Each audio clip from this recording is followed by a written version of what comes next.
Welcome back to the channel, Farming Indoors.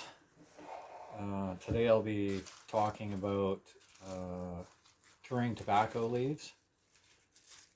These are Virginia tobacco leaves that I picked in the last few days.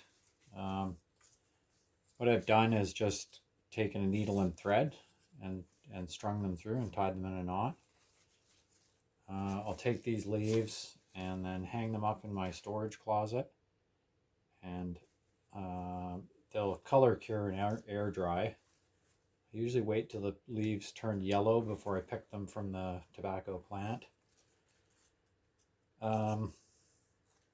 If the leaves turn green and dry green, the tobacco will be no good. They need to turn yellow and then turn to this brown color. So these ones have been hanging up and they seem to be curing okay. Next we have some leaves that I picked like yesterday. These leaves, I've got them all stacked together in a pile, which I'll go through the pile once a day and check to see how they're curing. The reason that I've got them stacked together like this is so they dry out more slowly. And at the bottom of the pile, there's a couple leaves here that they're drying a little bit too quickly. And as long as they dry brown, they're fine. But if they dry green, they're not going to be good cured tobacco. I've been finding this Virginia tobacco is a little bit more difficult to air cure. Virginia tobacco is typically flue cured in a kiln with heat, and that process will dry the tobacco out in about 5 days. So it's been challenging trying to air cure this, but I'm getting there.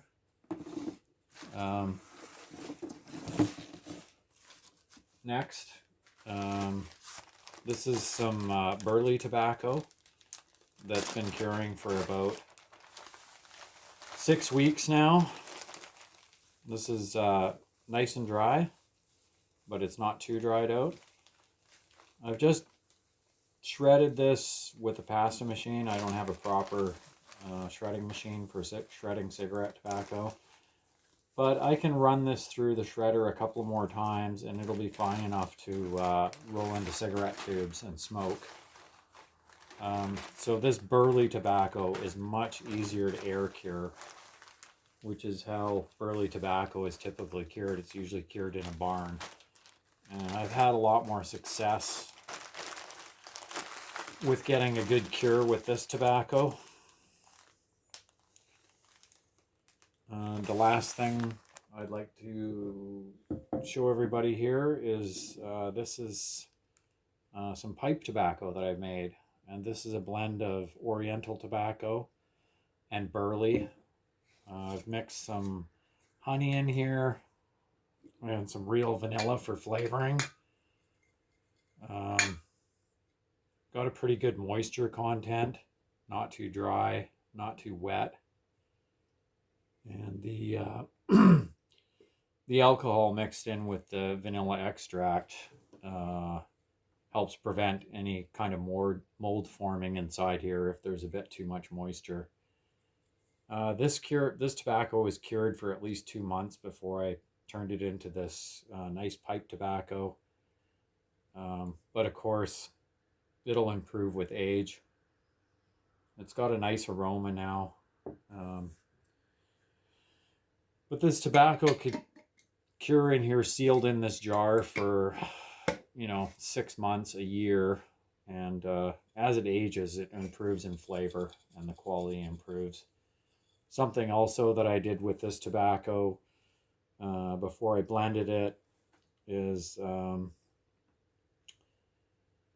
I darkened it by moistening it first and then spreading it out in the oven at about 170 degrees and checking it and getting the right moisture content. And once I had that, I added the flavorings and put it in this jar to age.